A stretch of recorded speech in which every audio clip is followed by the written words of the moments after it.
Guglielmo Marconi, father of modern radio.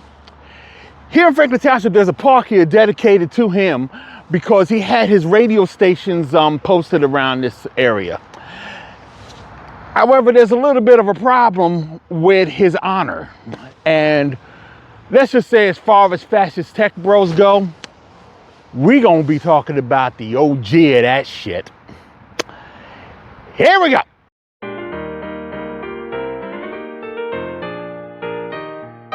So let's start from the beginning. Marconi was born in 1874, the son of an Italian aristocrat who never enrolled him in school, only having him taught by private tutors hired by his parents. And ever since he was a kid, he had a fascination with science and electricity. By the time he was 20, he started working on something transmitting telegraph messages without connecting wires, as the popular electric telegraph worked at the time. His so-called wireless telegraphy was realized with his invention of the first practical radio transmitters and receivers in 1894. By 1896, he was able to get a patent in the UK, the first patent for a communication system based on radio waves.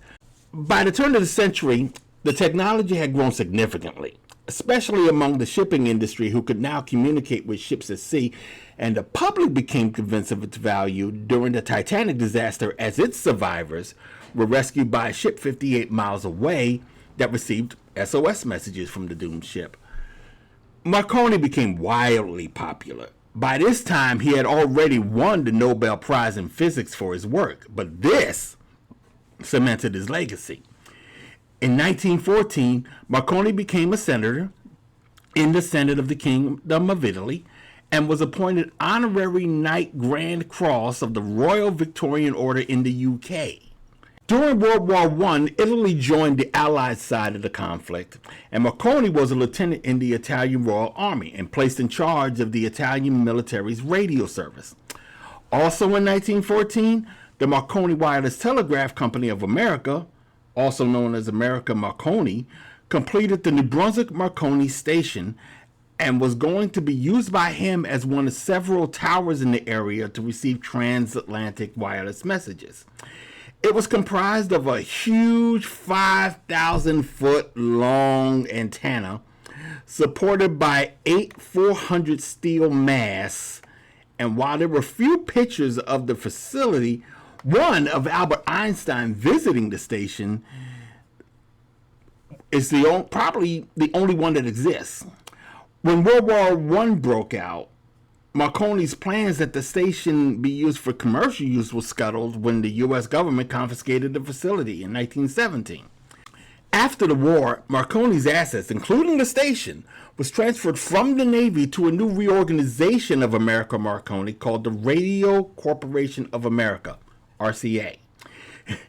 The antennas were later demolished in 1952, and a shopping mall stands where they once were. That ended up becoming a Kmart at some point. In 1921, Benito Mussolini's National Fascist Party was established. And after his infamous March on Rome the following year, where he ultimately was handed power by the King of Italy, he became the head of the Italian government. Mussolini had the support of the right, the military, and in particular the business class, and that's where Marconi comes in. He joined the National Fascist Party in 1923, and before long, Mussolini made him president of the Royal Academy of Italy, which was established in 1926 to, as his mission statement read, promote and coordinate Italian intellectual activity in the sciences, the humanities, and the arts, to preserve the integrity of the national spirit according to the genius and tradition of the race, and to encourage their diffusion.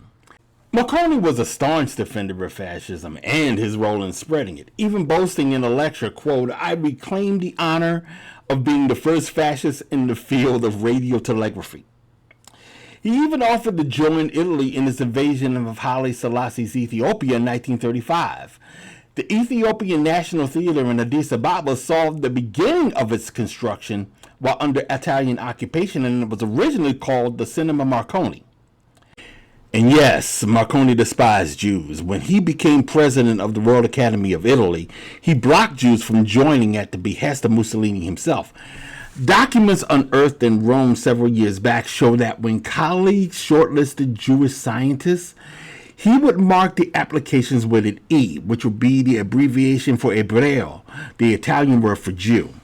This was 3 years before Adolf Hitler rose to power, and when that happened, he was all about that too. He publicly supported Nazi Germany's Nuremberg race laws that stripped Jews of German citizenship, and the Reich's sterilization policies that forced the sterilization of any individuals they felt, quote-unquote, suffered from a list of so-called, quote-unquote, genetic disorders that include the mentally incapacitated, the criminal, epileptic, inebriated, diseased, blind, deaf, deformed, and economically vulnerable. After Nazi propagandist Hans Frank gave a speech speaking openly of those policies, Marconi, then Mussolini's goodwill ambassador, gave greetings to Frank, warmly praised him, and called for closer ties between Hitler's Germany and Mussolini's Italy. Hans Frank would later be convicted during the Nuremberg trials of crimes against humanity, with the deaths of 4 million on his hands alone. He was executed in 1946, a little over a year after Benito Mussolini suffered the same fate. Marconi was already gone before either of them, however. He didn't even live long enough to see the war that resulted from what Hitler and Mussolini created. In the span of 3 years, Marconi suffered 9 heart attacks, and it was the night that did him in on July 20th, 1937, at the age of 63. He was lauded as a national hero in Italy, with shops on the street where he lived closing for national mourning in the wake of his passing, and transmitters observing a 2-minute moment of silence. Over the years, little was spoken of his fascist activities, and he is simply seen today as a very important inventor and entrepreneur. Marconi has been inducted in the National Inventors Hall of Fame, the Radio Hall of Fame, the National Association of Broadcasters Hall of Fame, and even New Jersey's Hall of Fame, officials recognizing him as the father of radio communications. Curiously, Nikola Tesla, who after his split from Edison went on to build a lab in Rahway, New Jersey, was granted a patent for radio-related equipment in 1900 and was a fierce rival of Marconi's over who should be credited with inventing radio, and he's not in.